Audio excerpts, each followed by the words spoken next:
ముఖ్యంగా ఇంజినీరింగ్‌లో ఈ ఎంసెట్ ద్వారా ఈ రకరకాల కోర్సులను ఫిలప్ చేస్తున్నారు. అవి 42 కోర్సెస్ ఉన్నాయండి. సో, కంప్యూటర్ సైన్స్ రిలేటెడే 17 కోర్సెస్ ఉన్నాయి. ఆ తర్వాత మీకు ఈసీఈ రిలేటెడ్ ఒక 5, 6 కోర్సెస్ ఉన్నాయి. ECE related.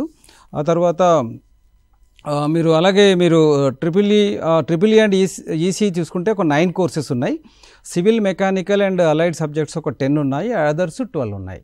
అట్లా ఎస్పెషల్లీ మనము ఈ కోర్ ఇంజనీరింగ్ బ్రాంచెస్ చూసుకున్నట్టయితే సివిల్, మెకానికల్, తర్వాత ఎలక్ట్రికల్ తీసుకున్నట్టయితే వీటిలలో కూడా కోర్ జాబ్స్ చాలా ఉన్నాయండి మన దగ్గర. అంటే తెలంగాణలో ఉన్నాయి, తర్వాత ఇండియాలో కూడా చాలా ఉన్నాయి.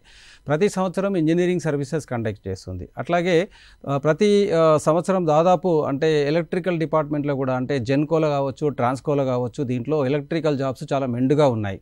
అట్లాగే సివిల్ తీసుకున్నట్టయితే పబ్లిక్ సర్వీస్ కమిషన్ ద్వారా ఇరిగేషన్ కావచ్చు, తర్వాత పంచాయత్ రాజ్ కావచ్చు, R&B డిపార్ట్మెంట్ కావచ్చు, వాటర్ సప్లై కావచ్చు, మున్సిపల్ డిపార్ట్మెంట్స్లో కావచ్చు, విపరీతమైన జాబ్స్ అయితే ఉన్నాయండి. అట్లాగే నేషనల్ లెవెల్లో రైల్వేస్లో చాలా ఉన్నాయండి. ఎన్టీపీసీ, తర్వాత పబ్లిక్ సెక్టార్ కంపెనీస్లో కూడా సివిలే కాకుండా ఈవెన్ మెకానికల్, ఎలక్ట్రికల్ కోర్ బ్రాంచెస్కు విపరీతమైన డిమాండ్ ఉన్నదండి.